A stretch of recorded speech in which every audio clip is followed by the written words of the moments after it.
launch, and some of those systems came in super hot, we looked at the legacy system and what it was going to do and the risks that were going to be there to letting it go on that launch build.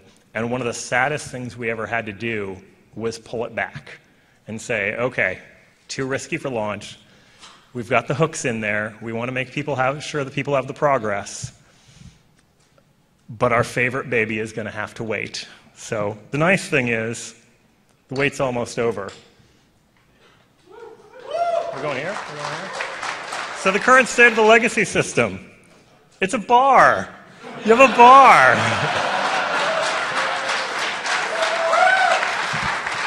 And we had a lot of discussions about this. We had a lot of discussions about whether or not to put the bar in, because it made us look stupid. And we said, hey, here's the legacy system, enjoy. But if we had brought the bar out with the initial system and you had spent all that time building up your characters, and those people who were like me and are just alt addicts, if you had already put together your 7 guys and we said, hey, now you can get legacy experience, I think it would have made people madder. So, we made the decisions we did. The good news is the bar has a function. So 1.2, hey, here it is after all these years. First thing, it's the family tree. So the family tree is automatically updated with all of your various people from all of your different things. You can decide if they're your allies, if you're getting married, if they're your kids, how they go together, all of that stuff. This is going to extend, and we've got some ideas of stuff to do it in the future. But really, it's super cool role-playing, and it touches my heart, and it does what the whole system was conceptualized to at the beginning. So the big one, obviously, everyone knows about this, which are the species unlocks.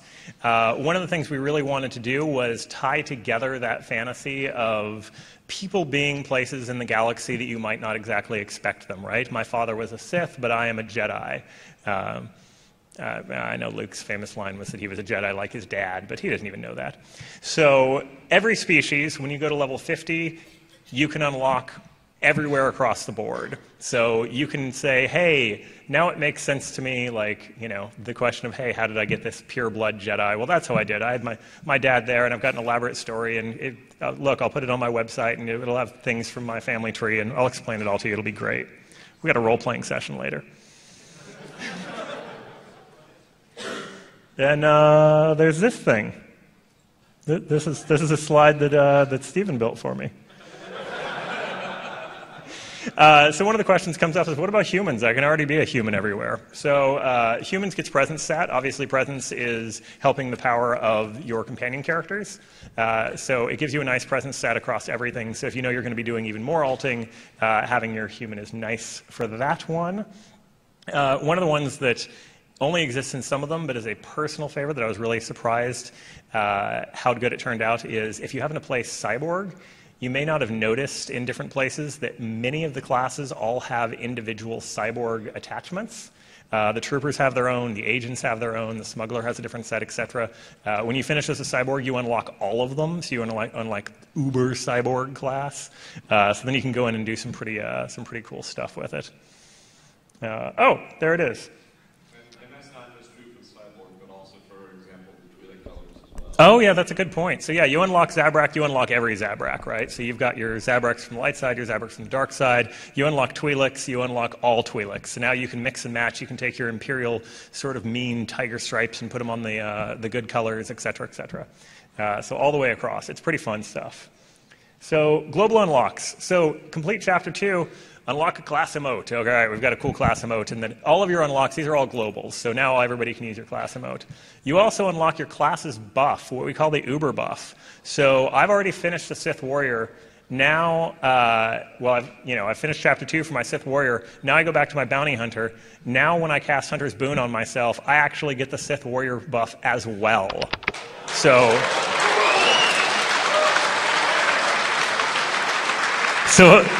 So eventually, when you're alting and you're playing completely with the noobs at level 12 in PvP, you can stop saying, class buff, class buff. You just do it your damn self. So, easy example. So, And that's for every chapter piece for Chapter 2. So, Chapter 3, the heroic ability for all other legacy characters. So, you guys know right now there's a power that's called Heroic Moment. Everyone know about this? This is like your get out of Dodge card when you're playing PvE and you realize that you've way bit off too much more than you can chew. We're using that piece to do the legacy heroic abilities, and the reason we're doing that is because it instantly negates the problems of anywhere you shouldn't have a companion character. So we can give you some big, ridiculous, OP, super fun powers, knowing you can't take them into ops. I know what they're called. You can't take them into ops. You can't take them into war zones. We don't have to worry about that, so we can just let it open and have fun with it. So, yeah, it requires a heroic moment to use, requires an active companion.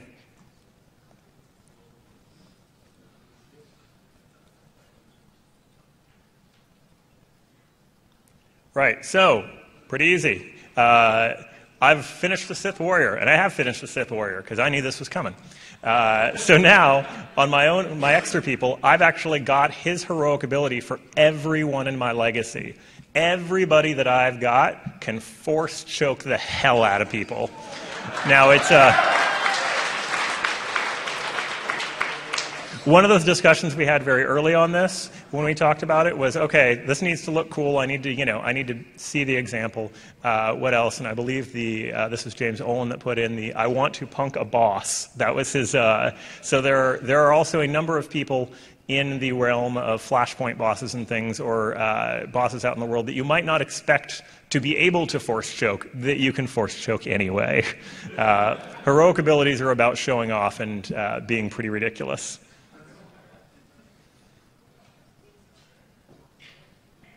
Okay, so companion characters. Every type of companion character is how we sectionalize them off. So completing a companion character. How often have you seen the, like, I maxed out my companion character and I didn't get nothing except, a little fade to black. I mean, that was nice and all, but maybe something a little bit more substantial.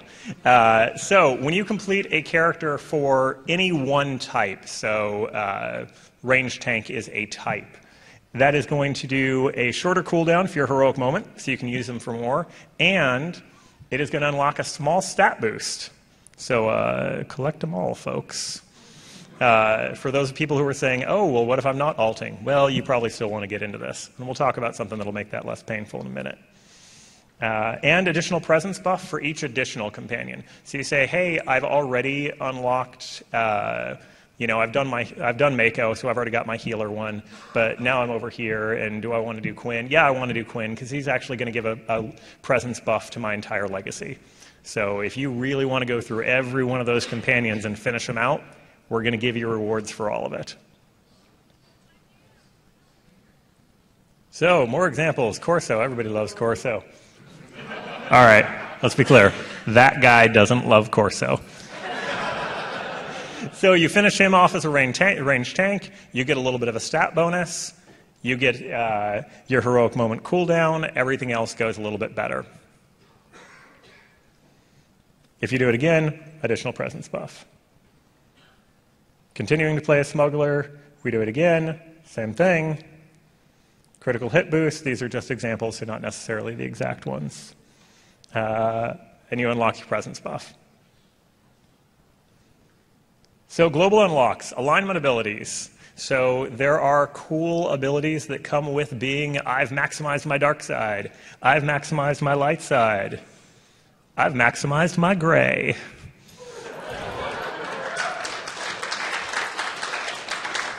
Maximizing my gray will not appear in 1.2.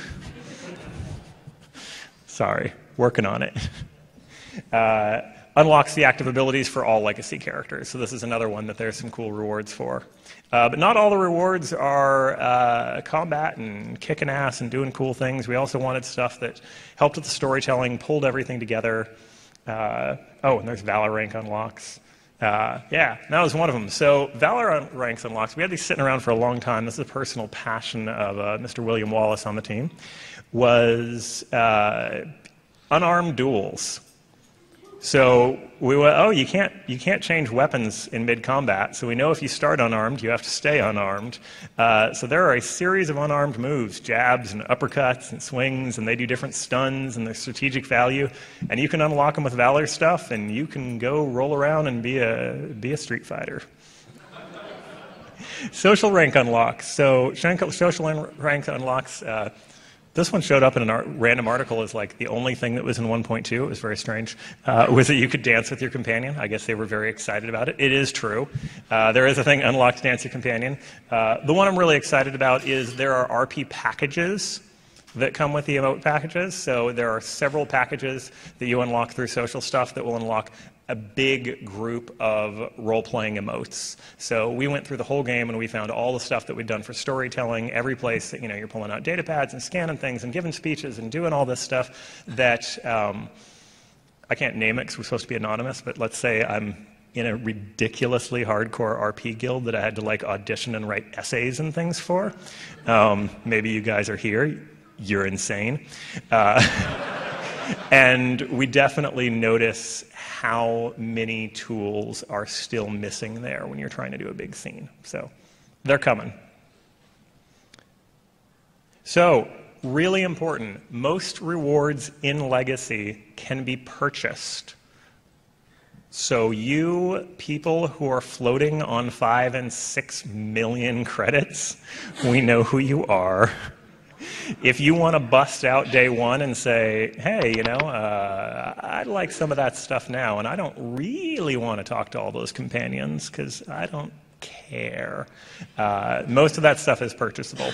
And some of the stuff will roll out as not purchasable in the first version we do it, right, to reward people who have put in the time and put in the effort, and say in a patch coming after that will end up being unlocked for purchase.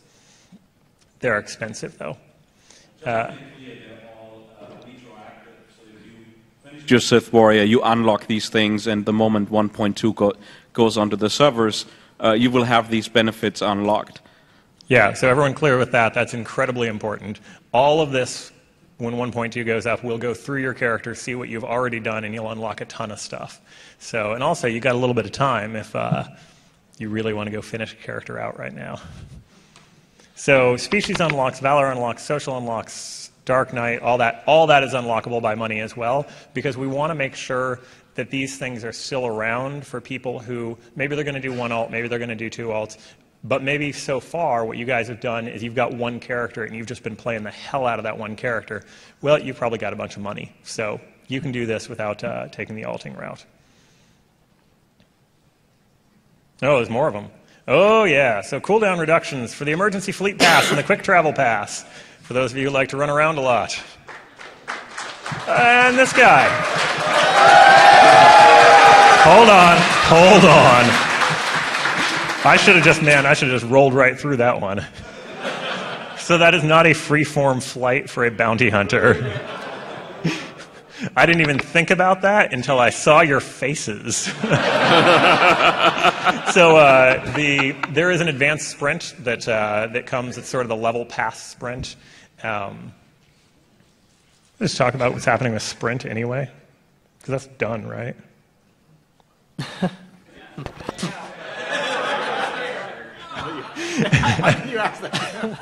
Well, I can just not say anything about it. Okay, so the big one is we've actually moved sprint to level 1, which you'll actually see in a new patch anyway. So for all of those people who've been in the awkward 10 to 13 years when you're prepubescently trying to run in hutball and everybody runs faster than you do.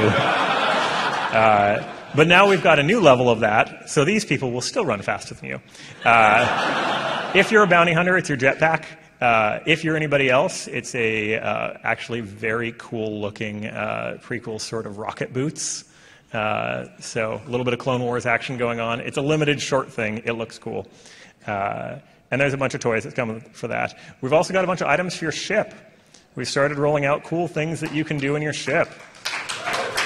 Including, let's see, training dummies.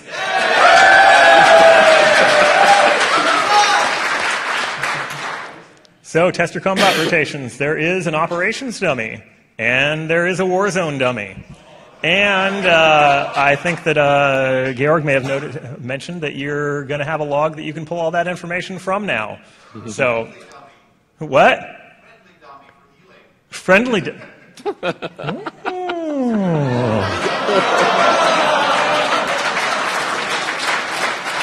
All right, if it is not possible to heal the dummies right now, we will check. Damien, I'm sure, is putting it on his list as we go. This is why we're here. Ideas are good. Repair droid. So he's on your ship. The repair droid is your friend. He will, it looks like we're losing some power. He will repair your items. He will buy your items. He will sell you upgrades for your ship droids that improve specific crafting abilities.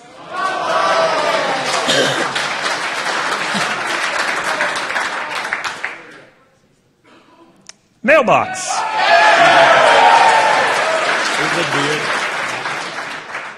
Auction house. The auction house is very, very high up the legacy. We do not want to Galactic, see? I did it. Galactic Trade Network. All right. James got me on the... I got ops, though. All right. So the Galactic Trade Network, this is way up the legacy. The fleet is one of our most important spaces, and we do want to keep it populated. We basically set this one up at, if you have this much money and you are this high up the legacy, it is totally okay for you to go Howard Hughes and just go become a crazy hermit in your ship. Legacy items. So, legacy weapons and armor, what's going to happen is you're going to be out there playing, and you're going to be level 40, you're going to be level 50, you're going to be playing a character, and you are going to see a big purple drop happen. And you're going to go, whoa, and you're going to pick it up, and what you're going to get is some ridiculously epic loot for a level 10 or a level 15 alt. So you're going to say, oh, you know what? I'm going to take that in. A lot of these are tokened, so you can pick your alt. You can say, hey, I'm going to take this to the token thing. I'm going to go ahead and do this. And now that I've got a couple amazing items for this, I think I know that I'm going to, I'm going to pick a trooper next. So I'm going to go ahead and get his gear together, have something to grow into, and be able to just go kick the heck out of everybody for a while. They're bound to legacy.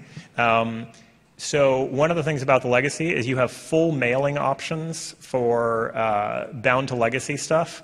So bind to legacy is instead of bind on pickup. So you can't trade them with other players, but you can trade them within your legacy.